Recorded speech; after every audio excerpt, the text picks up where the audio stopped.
Olá, boa noite.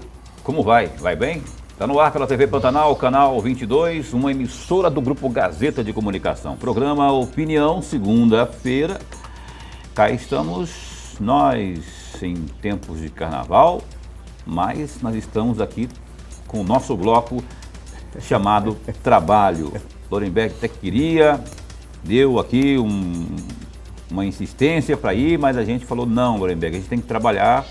Você não vai para o carnaval esse ano porque a opinião é mais importante. Ele concordou conosco, né? Dorileu foi, deu uma prensa e ele resolveu desistir, inclusive abandonando sua fantasia. Aliás, estamos aqui, brincadeiras à parte, trabalhando. Hoje vamos conversar, já está também aqui a postos, o Justino Astrevo, para falarmos de cultura, a cultura cuiabana, riquíssima. Como é que está a nossa cultura em tempos de pandemia, hein? E o carnaval, propriamente, como é que está aí? Porque não tem carnaval, quer dizer, até tem, mas assim, oficialmente não tem. E o Justino está aqui para falar sobre esse e outros assuntos mais conosco nesta noite de segunda-feira. E para isso, se você tem aí, eu não sei, pessoal, como é que está aí, produção, o Zap está ok? Ontem não estava, aliás, sexta-feira não estava. Tá ok aí, Boca, o Zap para eu anunciar aqui? O WhatsApp para perguntas no... O Boca não fala comigo, o Boca tá chateado. O Boca vai falar comigo ou não vai? Não vai. A Caroline não veio hoje, mas enfim, daqui a pouco eu passo o número do WhatsApp para você. E então, assim, assunto aqui é a cultura cuiabana. Lorenberg Alves, boa noite. Eu tava brincando, tá? Não leva mal, não. Eu sei que você não gosta de carnaval, o seu carnaval é da sala para o quarto para a sala, ou não necessariamente nessa ordem. Não, mas eu já reservei a minha fantasia para o ano que vem. O ano que vem eu vou. Eu vou sair do quarto, da sala e da cozinha. A cozinha não pode perder, não. A cozinha, para comer os pudim que tem na casa. Um grande abraço a todos os nossos telespectadores, a razão maior do nosso programa. Verdade, é você que se liga no programa Opinião pela internet também. Muito obrigado pelo carinho da audiência, viu? Você que se liga aí pelo www.gazetadigital.com.br ou pela página, né? Pela página no Facebook da TV Pantanal. Obrigado aí pelo carinho da companhia. Justino Astrevo, muito bom recebê-lo aqui. Obrigado de novo, né, por você ter vindo aqui, por ter aceito o nosso convite. Afinal de contas, sempre, como diria Lorenberg, é uma satisfação e honra tê-lo aqui, porque a gente tem sempre uma conversa descontraída e séria. Porque, afinal de contas, cultura cuiabana é coisa séria. E eu já lhe pergunto, ao pedir o seu boa noite aqui, como é que está a programação de carnaval, uma vez que a pandemia persiste, não é? A situação está ainda ruim, feia, e isso significa dizer que muitas coisas, muita programação dos foliões principalmente, teve que ser adiada. Como é que está essa situação? Boa noite. Boa noite, Paulo. Boa noite, Lorenberg. Satisfação estar aqui novamente. Obrigado pelo convite, né? Vamos, como é de conhecimento da sociedade cuiabana, o prefeito fez um decreto, né, cancelando os festejos carnavalescos organizado pelo poder público municipal, né, exatamente por conta dessa situação sanitária que ainda não nos permite ter tranquilidade para fazer uma festa dessa dimensão, né. Eu lembro que muito se falou do Carnaval de 2019, né, que ainda pôde acontecer, falou, mas ali foi a grande explosão da Covid, porque ela já existia, estava ali, ainda era um processo embrionário, né, mas com o advento do Carnaval no Brasil, aquilo se propagou de maneira alarmante, né. Então, talvez estejamos caminhando para um arrefecimento, né, desse processo pandêmico, mas é importante ainda ter essa responsabilidade pública, né, de não fazer. Eu acho que o poder público não poderia dar esse mau exemplo de realizar festas populares nessa dimensão que reúne muita gente e depois esse sistema perecer lá na saúde, no sistema municipal de saúde. Então, acho que foi providencial o decreto. Então, nós não temos uma programação de carnaval que a prefeitura esteja organizando, né? exatamente em função disso. E nós conversamos bastante isso, dialogamos bastante isso com a escola de samba e com os blocos carnavalescos, né? Eles mesmos já tinham essa visão de que poderia não acontecer, né? E nós estamos, então, encaminhando conversas. Já tivemos uma reunião essa semana passada com a Liga, foi criada agora uma Liga de Blocos e Escolas de Samba de Cuiabá, uma Liga independente, né, que está para organizar toda a cadeia produtiva do Carnaval, né? Tivemos uma conversa no sentido de que, se abril as coisas estiverem favoravelmente para que se faça esse evento, vai acontecer o Carnaval, né, dentro de um contexto de festa popular, né, de festa da cultura popular, vai agregar outras manifestações, como folclóricas, de música, do rasqueado, do lambadão e do Carnaval também, né? O prefeito, inclusive, deu uma entrevista recentemente falando isso, né, que possivelmente façamos em abril o movimento da cultura popular, incluindo aí o Carnaval. Ótimo. Tomara que até lá tenhamos números que nos sejam convincentes para que não, né, a gente não se submeta aí a riscos e perigos mais do que a gente já tem tido aí. Lorenberg. Secretário, antes de mais nada, nossa alegria, mas alegria mesmo de tê-lo aqui. O nosso programa ganha e ganha muito. O amigo telespectador, certamente, não tenho dúvida nenhuma, já está ganhando com a sua presença aqui. Secretário, tem aqui um trecho de uma fala do senhor no site Leia Agora, do dia 1º de novembro de 2021, portanto, do ano passado.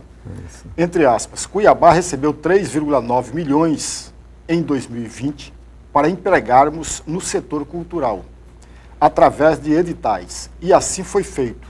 E esses 300 mil, parece-me que os 300 mil não foram distribuídos, né? São remanescentes, porque não ocorreu demanda ou porque projetos estavam inadequados. O governo federal permitiu que utilizássemos o recurso através de edital. Aí fecham aspas. E aí eu vou fazer duas perguntas, vou fazer as duas de uma vez, secretário, aí o senhor tem mais tempo para responder. A primeira delas, o senhor poderia fazer um balanço do resultado desse investimento na cultura? E a segunda questão é, com relação a esses 300 mil, já se teve a publicação do resultado? E se já teve, a expectativa foi superada ou não foi superada? Eu estou me referindo à segunda questão, aos 300 mil. Isso. Obrigado pela pergunta, uma boa oportunidade para falar sobre os resultados da LAB, né, que é a Lei Aldir Blanc, né? Nós fizemos aqui 4 editais, né? A Secretaria Municipal de Cultura, né, orientada pelo prefeito Emanuel Pinheiro, fizemos 4 editais exatamente para atender todos os segmentos da cultura. Nós temos um Conselho Municipal de Políticas Culturais muito atuante, né, com membros eleitos pelos segmentos. Os 8 segmentos que têm representação no Conselho participaram efetivamente da construção desses editais, que um foi para o fomento, aí é para todos os segmentos da cultura e da arte, um específico para os mestres da cultura popular, diferente do que o Estado fez, que era para mestres da cultura em geral. O nosso edital era um edital focado em mestres da cultura popular de Cuiabá. Um terceiro que era concessão de auxílio para manutenção de entidades e espaços culturais. E o quarto que foi um edital que era uma novidade aqui em Mato Grosso, uma ousadia nossa, que foi fazer um edital de aquisição de obras, né, de artes visuais para compor o acervo do Museu Municipal, né? Então, nós tivemos mais de 350 propostas aprovadas, né, que receberam recurso e que executaram os projetos e que agora estão na fase de prestação de contas, né? Então, isso é a primeira parte da sua pergunta, né? Então, nós nos sentimos muito satisfeitos com o resultado, primeiro porque era um recurso que a lei preconizava para que se chegasse o produtor cultural de forma mais célere possível, até porque nós tínhamos pouquíssimo tempo para executar aquele recurso, nós o recebemos em setembro e tínhamos até dia 31 de dezembro para executar todo o fluxo orçamentário. Então aí nós conseguimos fazer, pagamos todos os projetos e os projetos foram executados. Alguns desses editais, mais precisamente o das entidades culturais, não preencheu toda a demanda, foi menor do que a oferta, né? Então foi aí que entraram aquele valor dos 300 mil remanescentes, que foi recurso não pleiteado pelas entidades culturais de Cuiabá, pelos espaços culturais. Aí eles permanecerão da conta. Para que se fizesse um novo edital com esse recurso, precisaria o governo federal autorizar.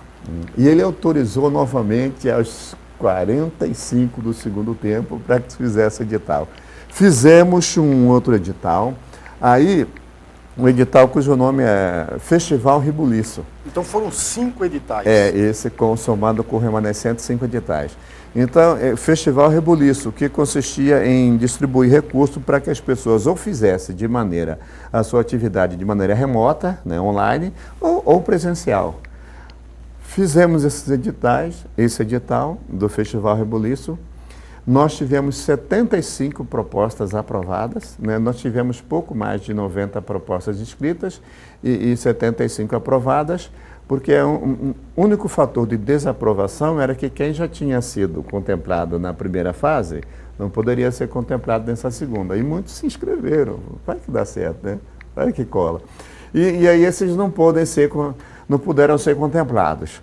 Aí os 75 contemplados receberam o recurso até dia 31 de dezembro agora de 2021 e agora eles estão na fase de execução. Eles têm de janeiro de 2022 até abril para executarem os projetos. E, findo o prazo de execução, que é dia 30 de abril, começa o prazo de prestação de contas, que é até o dia 30 de maio. Porque, passado essa fase, aí é a prefeitura que vai prestar conta desse recurso com o Ministério, né? Toda a movimentação, a cadeia que foi contemplada, quem foi contemplado, com que volume de recurso, que movimento isso gerou para a cidade, quantos empregos diretos, quantos empregos indiretos, quantos beneficiários foram atendidos por esse projeto, né? Então, esse é o relatório final que nós vamos produzir para entregar para o Ministério como prestação de contas desses 3.900.000 recebidos. Entendi. Ok, nós estamos entrevistando aqui ao vivo o Justino Astrevo, a secretária de... Eu queria fazer só essa observação que eu acho que eu não falei na abertura, porque o município de Cuiabá tem um novo secretário de Cultura, que é o Aloísio Leite, que assumiu recentemente, substituindo aí a Carlina Jacob. O Aloísio Leite é o atual secretário de Cultura, que brevemente estará conosco também aqui, falando também aí até do planejamento de trabalho dele. Cada um tem a sua forma, embora as diretrizes sejam passadas pelo próprio prefeito, né? Mas cada cabeça tem aí uma forma de trabalhar. O Aloísio vai estar com a gente logo aqui, ao vivo também, falando de cultura, porque a nossa cultura, como eu falei, aqui a cuiabana, ela é muito rica, riquíssima. Ô Aloísio, como é que está o trabalho, Justino, como é que está o trabalho em conjunto com a Secretaria de Turismo, por exemplo? Tem um aplicativo, inclusive, que está sendo lançado agora, que servirá não só para a pasta de turismo, que agora tem também um novo secretário, que é o que esteve aqui com a gente aqui, o Zito Adrien, não é? Mas serve para outras, para eles trabalharem em comum acordo, não é? Como é que está essa relação com as demais secretarias, especialmente com a de turismo, já que tudo tem a ver uma coisa com a outra, né? Essa relação é muito boa. O secretário Zito Adrien sempre foi muito solícito, sempre foi muito gentil, cordial na relação, mesmo quando a gente estava na Secretaria de Planejamento, que é lá que é o ponto nevrálgico da prefeitura, né? Sempre que você quer uma reposição orçamentária, você ia sentar com o secretário de orçamento, do planejamento. Então, sempre teve uma relação muito boa. E com a vinda do novo secretário Aloísio Leite para a parte da cultura, eu acho que é um fator muito importante, porque o Aloysio Leite ele é muito concentrado, muito focado no trabalho e ele tem um vasto conhecimento de gestão pública, né? Já foi secretário de Ciência e Tecnologia, já foi secretário de Turismo, foi secretário também junto conosco lá na gestão do França. Então ele tem conhecimento, sabe, do trâmite, como é que as coisas, como é que é o fluxo dos processos na Prefeitura de Cuiabá. E essa parceria realmente se instala, nós começamos isso ainda lá na gestão da Carlina, fazendo alguns eventos juntos, né? Vamos agora recentemente, proximamente, reabrir, a inaugurar a Praça do Marco Zero, que é lá no São Gonçalo Beira Rio, né? Que é exatamente que bacana. Para consolidar aquele espaço como um espaço de estímulo ao turismo, né, e de valorização da cultura, né? Ali é o marco dos primeiros bandeirantes que chegaram a Cuiabá. Então foi uma obra desenhada pelo arquiteto Moacir Freitas, né, recentemente falecido, um dos mais importantes arquitetos de Mato Grosso.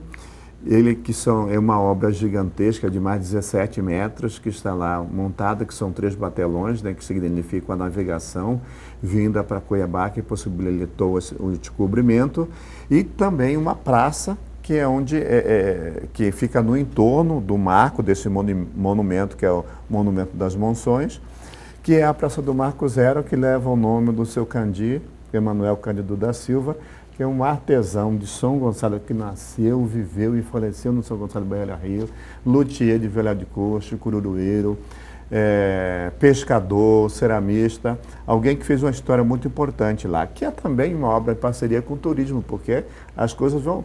O turismo e a cultura andam junto de maneira inseparável, eu acho, né? E tanto o Zito quanto o secretário Aloysio Leite têm uma performance muito colaborativa nesse sentido, né? Então eu acho que nós colheremos bons frutos. E esse aplicativo vai ser um instrumento importante, né? Ele vai ser lançado quando?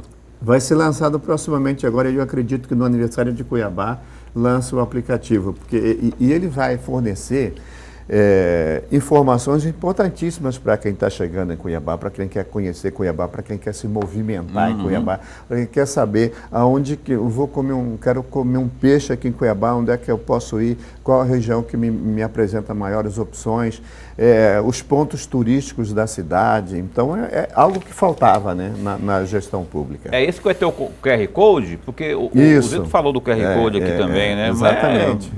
Aliás, a ideia do Oscalino, salvo engano. Porque começou pelo com menos ele. Eu lembro que o Oscalino que falou isso aqui também no programa aqui. E imagina, se pegar o celular, você vai lá no QR Code, aí você já tem a informação sobre determinada situação enfim, é importantíssimo isso aí.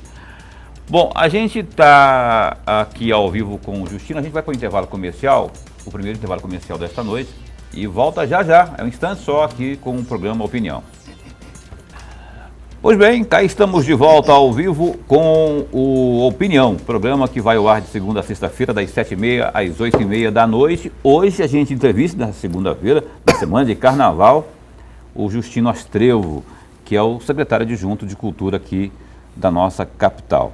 A gente sempre abre o segundo bloco falando aí e sugerindo que você acesse ao Gazeta Digital, que é o www.gazetadigital.com.br. Então vai lá, tem as informações da pandemia, tem informações de economia, tem informações da polícia, de política, não é? Você tem ideia, eu estava olhando aqui, tem um vereador aí que foi preso, já foi liberado também aí por porte ilegal de arma. Tem uma advogada cuiabana, que foi encontrada morta nos Estados Unidos. Tem informações de esporte, enfim, www.gazetadigital.com.br e você se informa e termina aí o seu dia muito melhor informado. Professor Lorenberg, por gentileza, abra esse bloco aí de perguntas ao Justino Astrevo. Secretário, entre os dias 22 de outubro a 22 de novembro do ano que passou, a Prefeitura realizou uma exposição Lío Arruda Presente. E aí eu tenho duas perguntas, vou fazer as duas juntas, porque uma completa a outra. A primeira questão, como foram a procura e a demanda desta exposição? Me parece que são 34 quadros, parece-me que é esse o número, né? Me corrija se eu não estiver correto.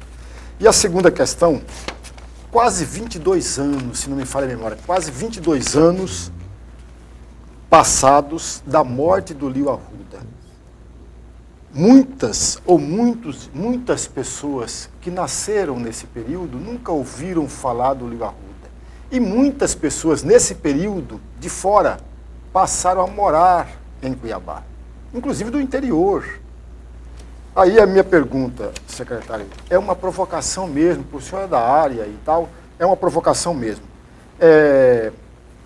Veja, uma exposição, só uma exposição, embora um espaço até longo, é suficiente para aquelas pessoas que não conheceram o Lio Arruda, não sabem do seu trabalho, passe a conhecê-lo, e aquelas pessoas de fora que passaram a morar em Cuiabá também passem a valorizar a obra do Lio Arruda. É suficiente?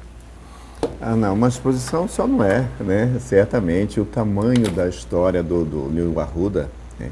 Ele é acho que um fator divisor de águas em Cuiabá, no sentido de virar os olhos da grande mídia para a arte local, né?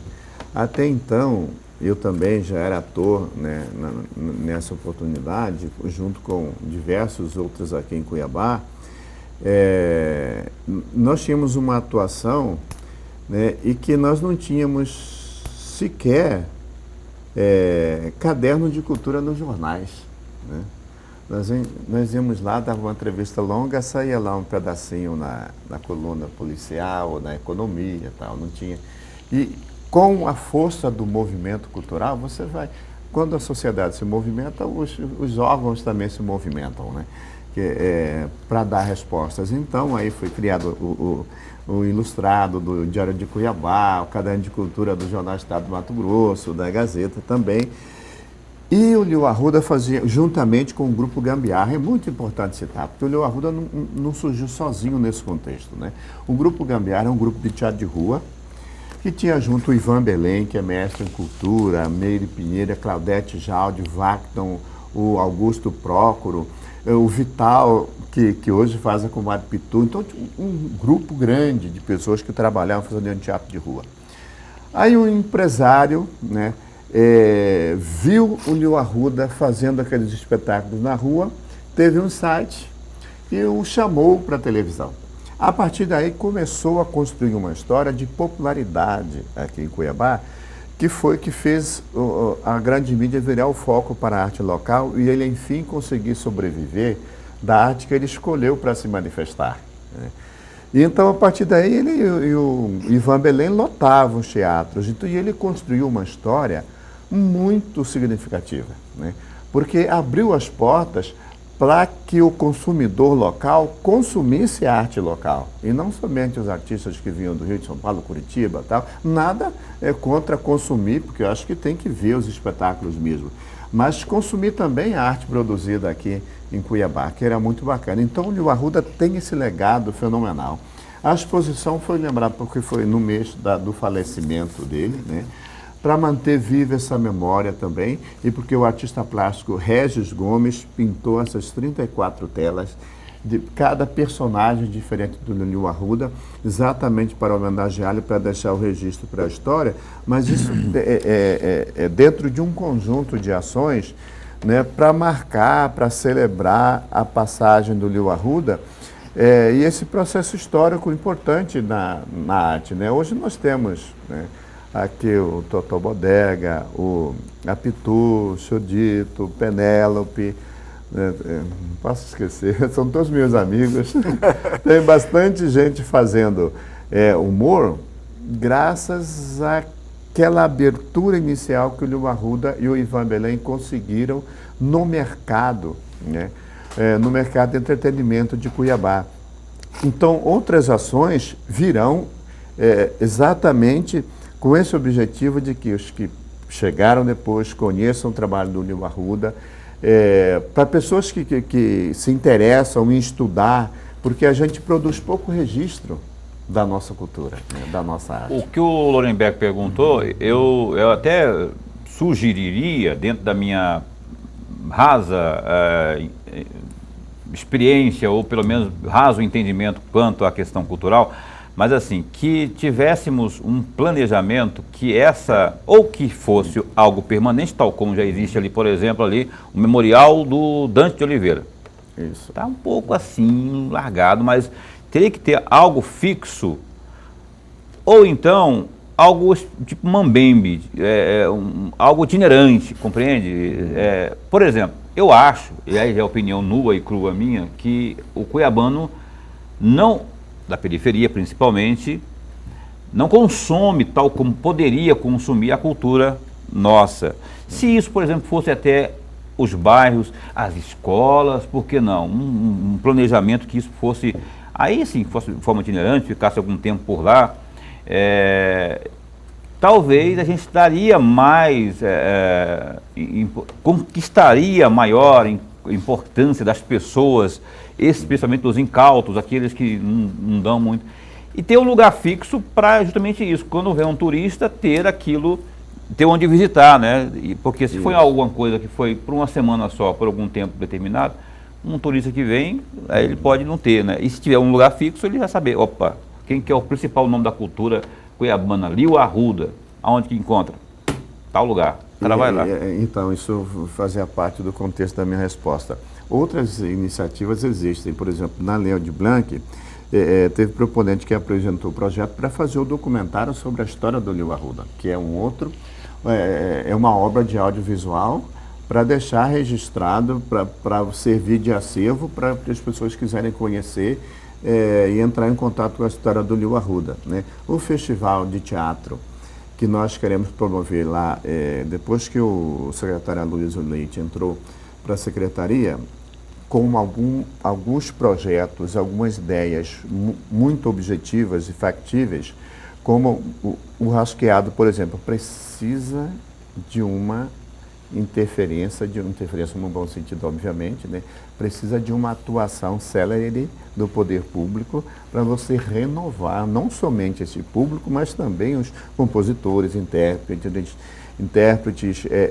músicos, estudando e propondo novas linguagens para o Rasqueado. E da mesma forma que eu vou fazer o festival, que é o Festral, Festival de Rasqueado de Lambadão, também o festival de teatro que vai levar o nome do Liu Arruda. Festival Liu Arruda de Teatro. Exatamente.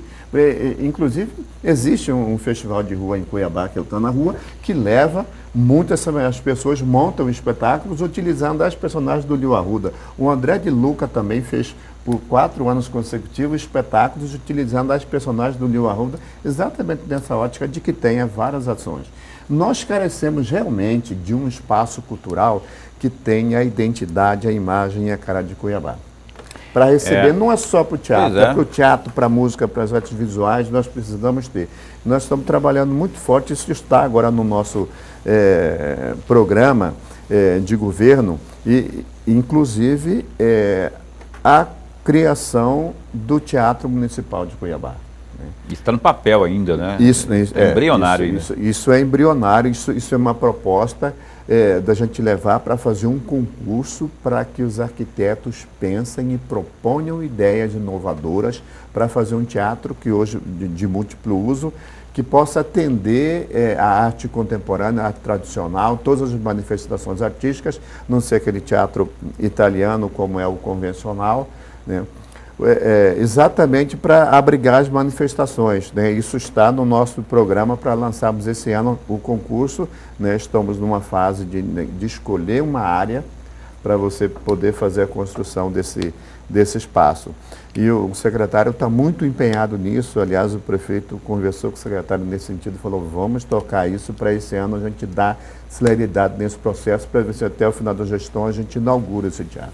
Pois é, aqui temos o Teatro Zumira Canavarros, que é de responsabilidade da Assembleia Legislativa, está sobre a gestão da Assembleia, que é um grande teatro também, talvez algo nos moldes ali, porque eu falo isso porque eu não sou artista, mas eu vejo os artistas elogiarem, né, o Zumira Canavarros. Eu quero só dar uma sugestão aqui, até para os vereadores aqui de Cuiabá, por que isso não se cria uma espécie de Semana da Cultura, que essa Semana da Cultura seja levada às escolas, por exemplo. E aí, nessa semana, se difunde, se divulga aí as nossas artes, né? Um Liu Arruda, por exemplo, fica mais próximo do imaginário, da absorção das crianças, por exemplo, da rede municipal. Se isso chegar lá e começar a ser tratada de forma mais íntima pelas pessoas, daqui a pouco essas pessoas vão estar propagandeando, divulgando, multiplicando as ideias. Fica a dica aí. Aliás, amanhã vamos ter aqui um vereador, vou até sugerir isso para ele, para que de repente crie aí, ou sugira a Semana da Cultura nas escolas. Se me permita uma sugestão também, Paulo Nuremberg, o Tribunal de Contas do Estado do Mato Grosso tem um teatro, que se chama Teatro Liu Arruda. Espaço Cultural Liu Arruda. É um teatro pequeno, mas necessário, né? Não é só teatro grande que nós precisamos ter, nós temos diversas formas de expressão teatral, ou musical, ou de dança, que podem ocupar aquele espaço, e hoje ele não está em funcionamento. Eu não sei exatamente porquê, mas eu acho que seria uma boa oportunidade o Tribunal de Contas do Estado de Mato Grosso retomar as atividades desse teatro, porque ele é um aparelho bem interessante. Ótimo, né? Nós já utilizamos ele, inclusive, no passado. Nesse momento eu não sei como é que ele está. Mas se você usa o teatro, você divulga o nome do Liu Arruda. É um que fica ali quase em frente ao OAB, não? Exatamente. É aquele lá mesmo, né? Ele é bom, já tive lá realmente. Bom, ele é pequeno, mas aconchegante, é muito bom. Isso. Também não sei por que parou, talvez devido à pandemia, não sei, manutenção. Bora procurar saber então. Professor. Secretário, tem um trecho aqui de uma fala do senhor na revista Camalote, parece que é essa a pronúncia, 10 de junho de 2021. O senhor dizia naquela oportunidade o seguinte, entre aspas, o Sistema Municipal de Cultura é uma ferramenta importantíssima que nós temos de preocupação da realidade, de construção de políticas e formação, de qualificação, de atuação continuada, que serve para todas as gestões. Na primeira gestão, Emanuel Pinheiro, conseguimos avançar em tornar lei o fundo e também modificou a composição do Conselho. Fecham aspas. Eu gostaria muito de ouvir um comentário do senhor a respeito deste trecho. Até para que uma grande parte do nosso telespectador, que ainda não tem conhecimento a respeito desse sistema, dessa ferramenta que o senhor fala nesse trecho, possa, a partir de agora, conhecer. Então, o Sistema Municipal de Cultura, ele é resultado de uma discussão que vem lá do governo Lula, lá de quando Gilberto Gil era ministro da Cultura, que cria o Sistema Nacional de Cultura. Como é o SUS, como é o SUAS da assistência social, para que em cadeia você consiga ter um fluxo de recursos para que o recurso federal chega lá na ponta, né? Lá no município, porque a grande discussão sobre a Lei Rouanet é que ela ficava concentrada nos grandes centros, né? Rio, Belo Horizonte, Curitiba, São Paulo, e o interior do Brasil não conseguia captar recursos via Lei Rouanet. Então, o Sistema Nacional, ele cria em cascata essa possibilidade de compartilhamento dos recursos. Então, o sistema municipal que se integra ao sistema estadual, que se integra ao sistema nacional, né? Que é o chamado CPF da cultura, né? Que é o C de Conselho, o P de Plano Municipal de Cultura e o F de Fundo. Então, quando eu falava aí do Sistema Municipal de Cultura, foi exatamente a consolidação em lei desse processo, né? Da parte desse sistema municipal, que nós consolidamos a modificação e ampliação do Conselho Municipal de Cultura para Conselho Municipal de Políticas Culturais, criando inclusive novos assentos para novos segmentos, e também remodelando o Fundo Municipal de Cultura e nós estamos na fase da construção do plano, porque o plano é algo discutido amplamente com a sociedade, né? O plano é um momento de escuta para você construir um documento, né, que é decenal, né, levado por 10 anos, podendo ser reavaliado nesse processo, obviamente, né, metas que você vai cumprindo, você vai substituindo por novas metas, com todo o complexo da cultura, né, do município, que aí em todos os segmentos, com todos os aparelhos, até onde que você quer chegar. Se o MISC agora, que é lá onde tem a exposição do Lio Arruda, e agora está tendo uma exposição dos antigos carnavais que estão lá, é uma exposição muito legal também, que eu convido o espectador aqui do programa Opinião para ir lá conhecer. Nós temos carnaval lá desde 1940, 1920, 1930, fotos muito bacanas que estão expostas lá. Então, o trabalho da construção do plano é um trabalho de escuta. Se você tem lá no MISC hoje uma quantidade de 1000 visitas a cada semestre, qual que é a meta daqui a 10 anos, né? E quais as ações, ferramentas, programas e projetos que você vai estabelecer para atingir essas metas? Então, isso é o documento que é do Plano Municipal de Cultura, que vai fazer parte do plano diretor da cidade, que vai transformar em lei também, porque aquilo passa a ser o fio condutor da gestão pública municipal, né? É óbvio que cada gestão quer colocar ali a sua digital, a sua identidade, que é natural isso, mas tem um plano para ser seguido.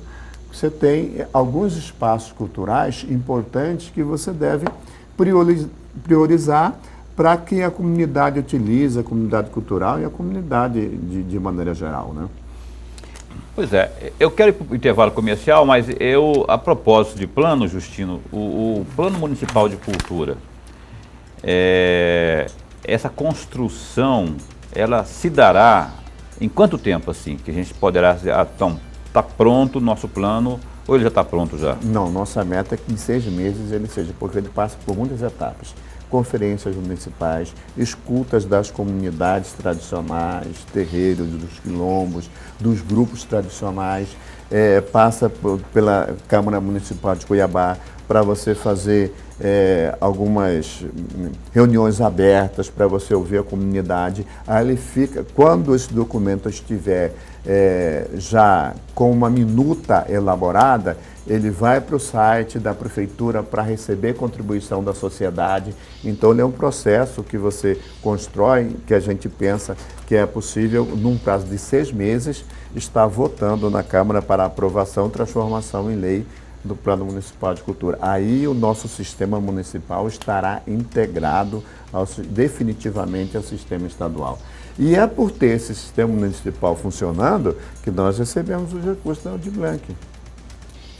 Inclusive, quero depois falar da lei Paulo Gustavo, da Aldir Blanc 2, né, que está em votação, foi votada agora no Congresso Nacional, vai ser pauta do Senado Federal, agora, né, essas duas leis, que é definitivamente o compartilhamento do recurso federal com os entes estaduais e municipais.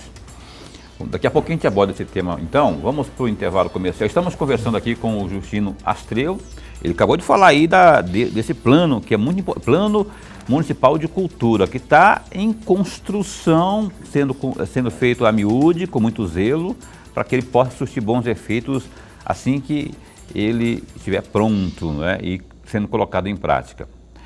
O Justino continua conosco, vamos para mais um intervalo comercial, a gente volta num instante só. E o Opinião está de volta ao vivo nessa segunda-feira, que é segunda de carnaval, segunda semana de carnaval, né? Dessa festa, como diria Chico Buarque, esta ofegante epidemia que se chama carnaval. É um trecho da música Vai Passar, do Chico, de 84, né? A gente só espera que essa ofegante epidemia não piore a pandemia, né? Porque a pandemia não passou ainda, né? E tomara a Deus que a pandemia vai passar, passe logo e que a gente não tenha mais esse transtorno aí e a tristeza, né, de ver cada dia mais os números aí trazendo notícias ruins para todos nós. E os prefeitos e governadores que estão insistindo aí no Carnaval Popular, eu vi algo lá em Belo Horizonte que é coisa de ficar estarrecido. A festa em si é bonita, mas assim, pessoas assim, como se estivesse numa maior normalidade do mundo, né? Esses prefeitos, esses governadores tinham que ter um pouco mais, porque daqui a pouco você vai ver o que vai acontecer. Não estou pregando aqui, nem sendo pessimista, nem, como que diria lá na infância, gorando. Gorando, né? Gorando, não estou jogando praga, não. Estou dizendo Cuiabano falar goerano. Você viu o que aconteceu em Chapada dos Guimarães, né? Então, não mudou muita coisa. Se brincar, piorou um pouco, né? De lá para cá. Então, enfim, já disse o que tinha que falar. Ainda bem que aqui, por aqui, as coisas não foram startadas. O Justino, você falava no bloco anterior, rapaz, da lei Paulo Gustavo, um grande comediante, grande ator que se foi no ano que passou, e também da segunda parte do Aldir Blanc, que o outro grande compositor e escritor também, que se foi há um tempo atrás. O que você ia dizer mesmo? Então, a lei Aldir Blanc, né, a versão número 1 foi essa que aconteceu em 19 e 20, né? E agora o Congresso acabou de votar junto com a lei Paulo Gustavo, a lei Aldir Blanc 2. A diferença da Aldir Blanc 2 é que não seria mais essa sazonalidade, ter esse ano, não, ele vai fazer, seria uma lei permanente, que passa a distribuir anualmente esses recursos. E é bom deixar claro o seguinte, que esses recursos, eles não aumentam a despesa do governo federal, que pudesse ensejar ele vetar a lei. Não.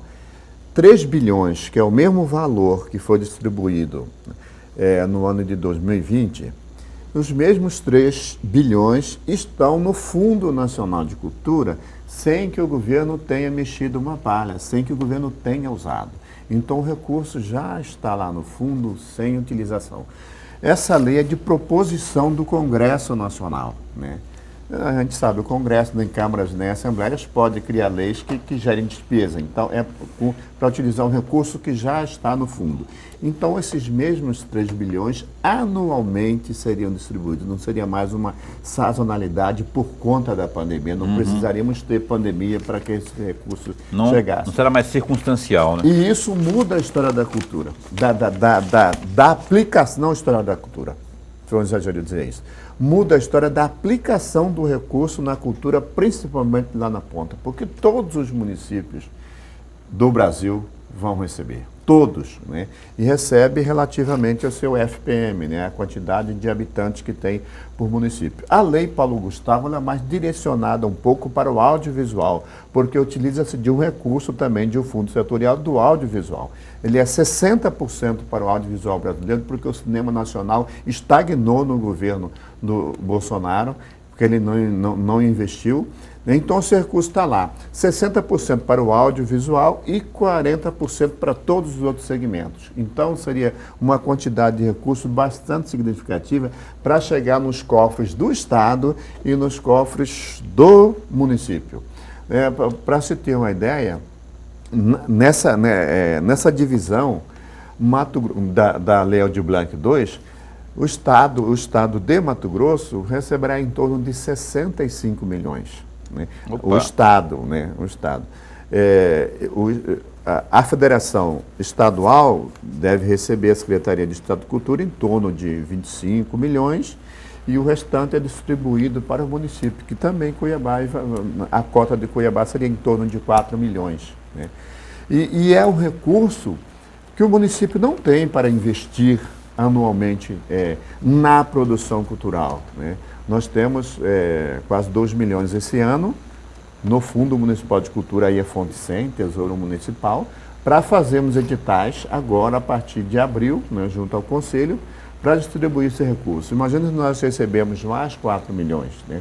Nós vamos estar incentivando, fomentando a produção cultural com recurso, porque na verdade, assim, quando se fala de cultura, a gente ouviu muito assim, os artistas vivem na mamata, né? Vivem mamando no governo, na Lei Rouanet. Eu tenho, por exemplo, só de Nicolau, 26 anos de atividade ininterrupta. Se contar a carreira toda, dá mais de 30. Eu nunca recebi R$ 1 da Lei Rouanet. Eu nunca sequer pleiteei o recurso da Lei Rouanet. Então, assim, e para você conseguir é uma dificuldade grande. Então, o que acontece? A democratização do uso do recurso nacional, que tem que chegar na ponta, é através dessas leis. Por isso que, novamente, a discussão, o Congresso Nacional aprovou agora essa semana. Na quarta-feira aprovou. A segunda parte da Aldir Blanc? É da Aldir Blanc e da Paulo Paulo Gustavo. Agora vai para o Senado, né, para que o Senado vote. Lorenberg. Secretário, no primeiro bloco, o Paulo insistiu na questão da escola, e eu vou pegar carona desse primeiro bloco. Porque tem um detalhe, tem uma coisa que me chamava muito a atenção há algum tempo atrás. Não agora necessariamente, mas há algum tempo atrás, eu insistia, hoje eu não insisto mais. Porque eu via nas famílias, aquelas pessoas com mais idade, geralmente o pai ou o avô, envolvido no siriri e no cururu e na dança do São Gonçalo. E aí eu percebia, não é nada científico não, eu percebia de forma natural, que os filhos, ou que os filhos dos filhos, não estavam ligados, ou não estavam nem aí para o siriri cantado pelo avô, cantado pelo pai, não estavam nem aí. E aí eu percebia que uma brecha, uma lacuna, porque daqui a pouco as pessoas com mais idade não estariam mais daqui a pouco entre nós. E aí morreriam essas manifestações culturais, que é riquíssima para Cuiabá. E aí vem a minha pergunta, aproveitando a deixa do Paulo. Como que se dá, secretário, essas manifestações, não apenas as que eu citei, dentro das escolas do município de Cuiabá? Isso se dá de forma frequente, ou esporadicamente, ou não se dá de maneira nenhuma? Obrigado pela pergunta, Dani Megan. A primeira parte dessa pergunta, quando você faz um relato importante, ele estudou, né? Pesquisou. Muito bom. Nós tínhamos 4 grupos de siriri em Cuiabá. Todos eles, os seus participantes, que são de 65 anos de idade. Então, na gestão em que o Volo era secretário municipal de cultura, então gestão do prefeito Roberto França, e eu era adjunto, secretário adjunto, criamos juntos o Festival de Siriri, que mudou a realidade do siriri. Hoje, nós temos mais de 15 grupos de siriri, estou falando dos profissionais, que trabalham e vendem seus espetáculos, que participam de festivais nacionais e internacionais. Temos grupos bicampeão mundial do Festival de Siriri.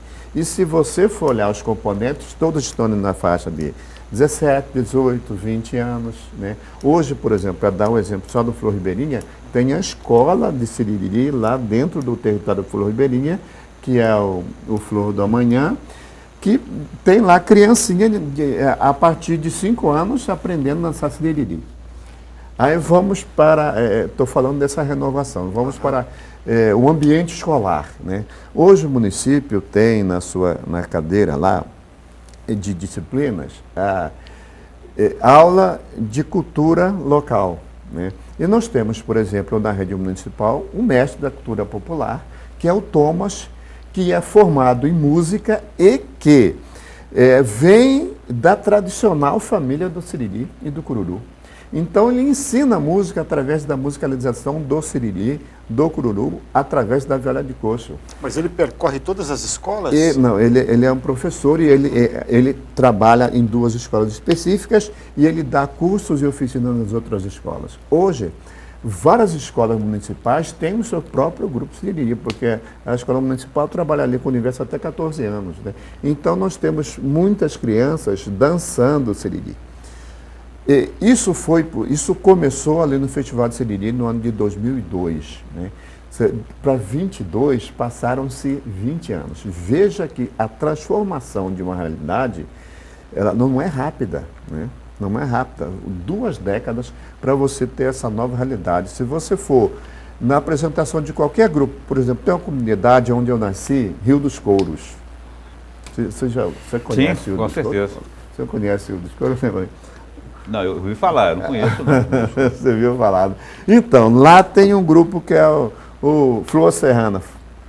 Flor Serrana de lá, e tem lá o seu território, que é um espaço onde eles ensaiam, dão cursos, dão oficinas, com recurso vindo da Secretaria Municipal de Cultura, que nós distribuímos através de editais para a manutenção desses territórios, exatamente para que eles pratiquem, atendam uma comunidade, e esse território passa a ser não só um espaço de Siriri, mas de festa de São João, da comunidade se reunir, são espaços vivos da comunidade. Não sei se eu respondi a sua pergunta. Não, respondeu. Eu quero aproveitar Aproveite. para mandar um abraço, porque senão eu também estou no bloco do Lorenberg. Manda ver então aí. No bloco Sala, Cozinha e Quintal, sabe? O meu circuito de carnaval é esse. Então, mandar um abraço para minha companheira Cris, Daiane, mandar para minha filha Natália, que devem estar assistindo. Matheus também, meu filho, já tem o netinho, Caê. Então, um abraço, Cris, um abraço. Quanto tempo tem o Caê? Natália. O Caê está fazendo 3 anos amanhã. Que é filho do Matheus. Do Matheus. Do Matheus, que é meu segundo filho. A Cris, que é sua mulher, Isso. e a Natália, e a Natália, que é sua filha. Que é mais nova, exatamente. Deve estar assistindo. Um grande abraço, um grande beijo para vocês. Beleza. Boa noite para vocês então, viu? O que eu ia falar? Sobre aquele negócio da escola ainda, mais uma sugestão aqui.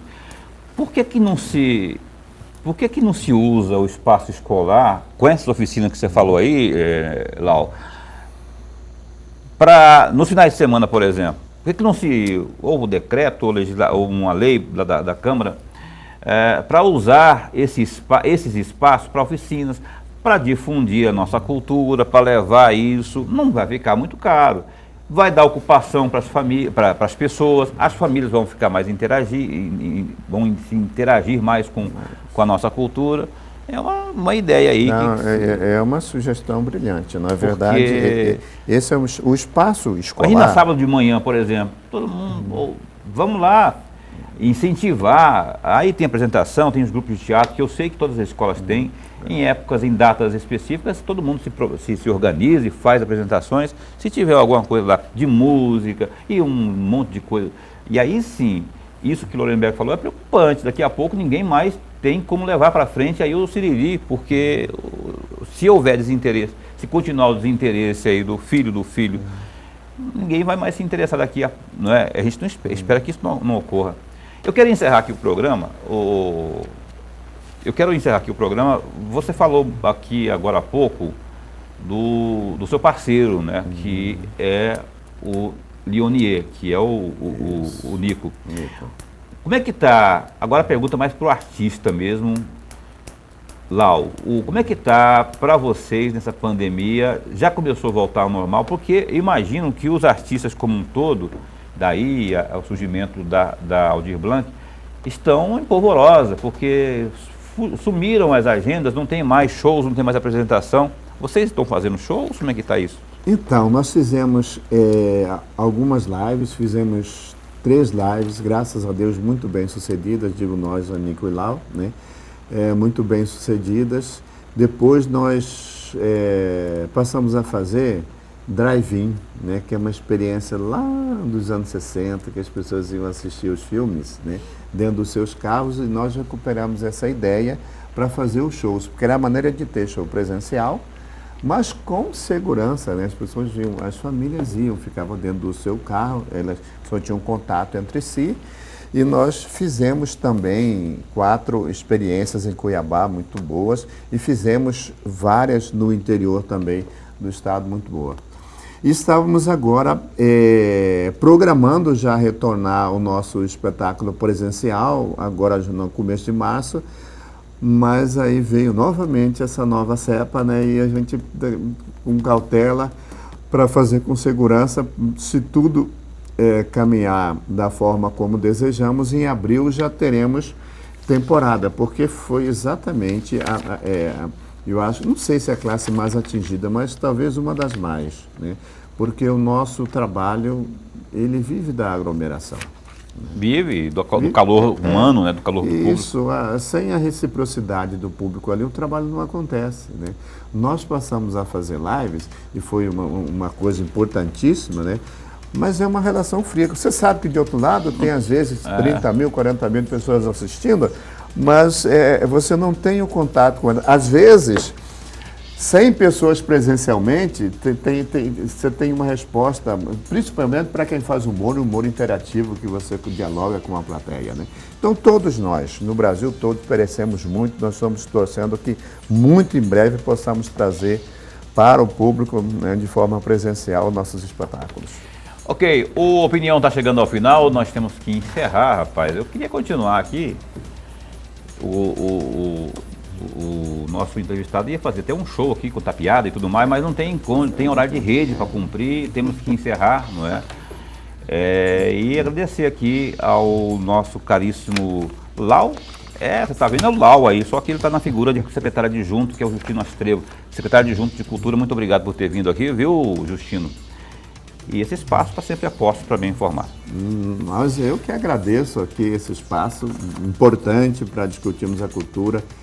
Quero dizer para a sociedade cuiabana que nós temos condições agora, eu acho, de fazer uma administração histórica na cultura lá com a Luísa Leite, conosco lá, porque o prefeito está dando realmente um apoio muito grande e nós entendemos que a política cultural importante para ser construída é a que deixa legados, construir leis, né, para que seja política não mais de governo, mas política de Estado. Ok. Lorenberg, até amanhã. Até amanhã. A gente entrevista amanhã o Sargento Joelson, que é vereador por Cuiabá, pelo Solidariedade. Não perca às 7h30 da manhã. Amanhã, 7h30 da noite de amanhã, aqui ao vivo, hein? Pleno carnaval, estaremos aqui trabalhando no programa Opinião. Tá bom? Fica bem, fica com Deus também.